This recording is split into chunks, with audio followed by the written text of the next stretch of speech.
Salut la team, de nouveaux frais Amazon vont apparaître concernant les frais d'expédition en FBA, des frais unitaires.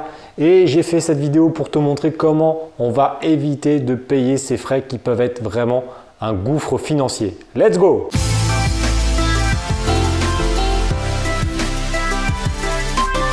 Ok, on va faire un petit topo sur la nouvelle situation qui va se passer début octobre concernant les frais par produit si jamais vous vous renseignez mal les informations concernant les expéditions par Amazon. Alors j'ai fait une expédition là de 75 produits juste comme ça pour que tu puisses voir un peu ce que ça va donner.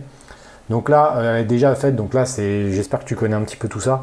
Là on arrive dans la préparation, donc l'avant-dernière étape, et je vais te montrer deux situations. La situation numéro 1, alors attends, je vais juste te remontrer ce qu'il faut faire. Donc si tu ne fais rien, donc ça veut dire que si jamais tu mets ignorer les informations ici, tu vas avoir un petit truc qui va t'indiquer que tu vas avoir des frais de 5,25 €. C'est 7 centimes par produit si tu n'apportes pas l'information que je vais te montrer tout de suite. Donc ça peut vite chiffrer. Tu imagines que tu envoies 750 produits, ça fait 52 €. Donc je te conseille de faire ce que je vais te montrer avec le formulaire en ligne. Tu cliques ici, donc tu mets par exemple 2 cartons. Je vais te montrer après avec un carton ce que ça a fait comme différence. En fait, ce qu'il va falloir faire, c'est d'indiquer les quantités dans chaque carton. Donc là, bon, je te donne au pif, mais en gros, tu mets les quantités dans chaque carton et surtout après, tu indiques les poids du carton. Le truc est un peu mal foutu parce qu'il t'a dit que, voilà, ajouter un autre carton avec des dimensions différentes. Donc en gros, ouais, sinon tu vois, c'était un peu mal expliqué. C'est-à-dire qu'en gros, si tu as des cartons différents, il va falloir que tu cliques là sur où j'ai cliqué pour te mettre des dimensions différentes. C'est-à-dire que dans le carton 2, ça va être les indications qui vont être ici, et le carton 1, les indications qui sont ici. Après, tu peux inverser si tu veux, tu peux faire ça et ça pose pas de souci. Donc là, par exemple, sur ce produit-là, on va dire, je sais pas moi, ça fait 30 par 30 par 30. Et l'autre, il va faire 30 par 30 par 20. Ok. Donc là, tu as toutes ces informations-là. Tu fais confirmer. Et là, il va t'indiquer le prix du prestataire partenaire. Et là, tu vas voir que le poids facturable est de 16 kg, 17 €.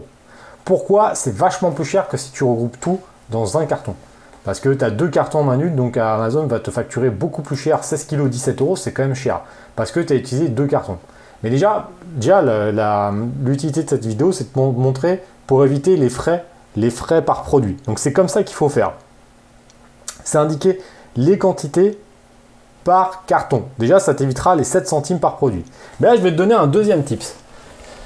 Essaye dans la possibilité quand ça va au même endroit, quand ça va dans le même stockage, parce que des fois, quand tu crées, je pense que tu as déjà vu ces cas-là, tu veux faire un rassort de 20 produits, au moment où tu crées ton expédition, ça va être splitté chez Assaran et à Montélimar, par exemple. Là, tu es obligé de faire 2 commandes différentes et là, c'est le bordel. Et imaginons, là, je suis à Montélimar, dans ce cas-là, j'ai 3 produits, tout au même endroit, j'ai aucun intérêt, enfin, j'ai pas beaucoup d'intérêt d'envoyer ça dans 2 cartons différents, surtout que j'ai des petites quantités. Après, si tu as des quantités énormes, c'est un autre sujet, mais si jamais tu as des quantités qui te permettent de rentrer dans un carton, même si toi, tu n'as que 2 petits cartons, bah franchement, va chercher un grand carton et tu mets tous tes produits dans le même carton. Parce que je vais te montrer la différence de prix, ça vaut 10 fois ou 15 fois le prix de ton carton, donc c'est quand même vraiment important. Après, on est bien d'accord, si jamais tu as un réassort de 5000 produits, ça va être compliqué de rentrer 5000 produits dans un carton. Donc là, forcément, il va falloir que tu passes sur du multi-carton. Mais dans la mesure du possible, essaye de passer sur un seul carton. Je te donne l'exemple. Avant tout, juste je t'explique, il prend en compte le gross weight, donc le poids volumétrique et pas le poids net. Amazon calcule comme ça. La différence, c'est quoi? Poids net, c'est le poids réel d'un carton. Ton carton, il fait 8 kg, poids net, 8 kg. Le poids volumétrique, ça va être une formule. Je vais te la montrer avec la petite calculatrice. Mon carton qui fait 30 par 30 par 20. Je divise ça par 5000, c'est ça la formule. Donc je fais côté fois hauteur fois longueur, donc les 3 dimensions. 30 par 30 par 30. J'ai peut-être pris 20. Alors attends. 30 par 30 par 30 pour mon calcul. Faites ça. Divisé par 5000. C'est ça le calcul. Et ça me donne un poids volumétrique de 5,40 kg. Mais qu'est-ce qui se passe? C'est que si mon poids réel est de 9 kg, ou de 6 kg, ou de 7 kg, ça sera le poids entre le poids volumétrique et le poids réel qui sera le plus gros qui sera pris en compte. Donc si le poids réel il est de 7 kg et le poids volumétrique de 5,40 kg, ça sera le poids de 7 kg qui sera pris en compte. Ça, dans tous les transports, c'est comme ça et Amazon le fait également comme ça. Donc là, on prend le cas. Donc tu vois, poids volumétrique pris en compte par Amazon, poids facturable 16 kg. Ok, 16 kg, 17 €. Imaginons là, tu peux regrouper tout dans un carton. Donc tu remontes en haut, tu fais tout dans un carton, tu changes. Et là, on met en poids du carton 16 kg. Et dimension, même si on met une dimension un peu plus grosse, on va essayer. Donc là, par exemple, un 40 par 40 par 40. Tu n'es pas obligé d'ailleurs, normalement, ça risque de changer, mais tu n'es pas obligé de mettre la dimension du carton si tu mets le poids du carton unitaire. Je vais essayer pour être sûr, mais normalement, tu n'es pas obligé. Tu dois coller par contre l'étiquette poids lourd. Donc c'est une étiquette qui est comme ça. Au-delà de 15 kg, il faut que tu colles une étiquette. Alors moi, je te conseille de la couper en 4 pour utiliser 4 fois. De ne pas coller une complète. C'est toujours une petite économie supplémentaire. Donc là, tu vois, poids 16 kg. Poids facturable 16 kg. Donc c'est la même chose. Sauf que, regarde la différence. Le fait de l'avoir regroupé dans un carton, ça te coûte 10 € de moins. Alors là, je suis toujours hors taxe parce que moi, j'ai une société, c'est une SASU, donc je suis hors taxe. Si tu es auto-entrepreneur, sur ce tarif-là, il y aura 20% complémentaire. Donc voilà, ça c'est important. Mais pour le même poids facturable, je passe de 17 € à 7 €. Tout ça, le fait de l'avoir regroupé dans un carton. Si jamais j'enlève ça pour être sûr, tu vois, je mets juste le poids, je calcule, et j'avais bien raison, ce n'est pas obligatoire quand tu as un seul carton. Par contre, c'est obligatoire en multi-carton. Tu vois la différence? Quelle est la conclusion de cette vidéo? Conclusion numéro 1, il va falloir que tu apportes les informations dans chaque carton. Sinon, ça va te coûter une blinde. Comment faire si tu fais livrer tes produits de ton fournisseur directement à Amazon? Il faudra que tu lui demandes un bon de livraison détaillé. C'est-à-dire que dans chaque carton, savoir quelle est la quantité de chaque produit. C'est très très important, sinon tu vas te faire déglinguer au niveau des tarifs. Première chose. Deuxième chose, si c'est toi qui le fais, c'est la même chose. Il va falloir le faire directement sur le site. Je t'ai montré le formulaire en ligne. Tu peux également le faire via un fichier. Le fichier, hop, tu cliques sur fichier. Tu vois, fichier Excel, créer un modèle. Donc là, tu vas télécharger le modèle. Et tu vois, ça t'apporte des informations à remplir, tout simplement. Donc là, tu indiques boîte 1, boîte 2, etc. Bon, honnêtement, ça, connaissant Amazon, à mon avis, il me faudra mieux passer directement sur le formulaire en ligne.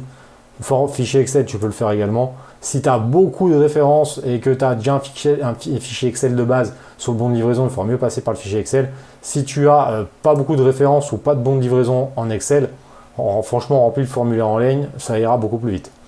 Donc voilà, c'était vraiment les petits tips que je voulais te dire, de faire gaffe à ça et dans la mesure du possible, si tout va au même endroit, dans le même entrepôt, et essaye de tout regrouper dans un seul carton. Ça te fait des économies quand même non négligeables. Donc c'est important. On retourne en plein écran pour la fin de la vidéo.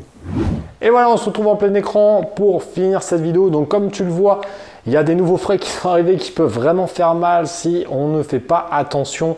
Donc je t'ai donné des conseils dans la vidéo. Pense à essayer de regrouper au maximum dans le même carton. Et sinon, pense à anticiper les choses avec ton fournisseur. Si tu envoies directement à Amazon, et même si ça passe par chez toi, il vaut mieux que tu aies un bon de livraison avec un fichier Excel précisant les produits avec les références par carton. Moi, je te conseille de faire quoi? C'est de demander à ton fournisseur donc un fichier Excel, référence 1 dans tel carton, référence 2 dans tel carton. Et même préciser si jamais dans la référence 1, tu as 30 pièces dans un carton et 30 pièces dans un autre, que ça soit vraiment bien indiqué. Avec ça, franchement, ça ne prend pas énormément de temps pour remplir les informations sur Amazon. Tu peux même le faire directement avec le fichier Excel. Donc le mieux, c'est d'avoir une base Excel pour pouvoir le remplir très très facilement. Mais si tu ne le fais pas et que tu fais ignorer cette étape et que tu laisses Amazon galérer, qu'est-ce qui va se passer? C'est que déjà, donc, ça va te coûter 7 centimes par produit. Donc imaginons, tu fais rentrer 1000 produits, ça fait 70 € de frais. Donc c'est énorme. Première chose. Et deuxième chose, tu vas perdre du temps parce que ce qui est certain, c'est que c'est ce qui est déjà un petit peu le cas. Mais si jamais c'est le bordel, ils vont mettre beaucoup plus de temps à gérer l'introduction de tes produits dans leur entrepôt, donc tu vas perdre du temps sur la vente. Et ça, je le vois, quand ça m'arrivait d'envoyer des produits un petit peu à l'arrache, ça prenait toujours plus de temps que quand je mettais tout bien dans les cartons. Les gars avaient beaucoup plus de facilité à trouver les produits et en gagner du temps. Des fois, en 2-3 heures, tout était rentré et d'autres fois, ça prenait 3 jours. Donc, c'est important quand même de simplifier au maximum les choses pour Amazon. Est-ce que c'est abusif ou pas de mettre des frais comme ça? Ça, j'en sais rien, c'est pas trop le débat. Tu peux mettre en commentaire ce que tu en penses. Après, à mon avis, ils veulent simplifier un peu les choses, qu'il y a sûrement des vendeurs qui doivent abuser à envoyer ça n'importe comment. Après, juste, je ne suis pas là pour défendre Amazon parce que je peux te garantir, si tu as été dans ce cas-là, quand ils te renvoient des produits sur du stockage longue durée ou quoi, ils te font ça en bordel pas possible, dans des cartons de merde. Et ça, je vais finir en petit coup de gueule cette vidéo parce que Amazon, ils sont bien gentils des fois, mais c'est un peu le dicton, faites ce que je dis, mais faites pas ce que je fais. C'est-à-dire que les gars, il faut qu'on leur envoie des trucs nickel, etc.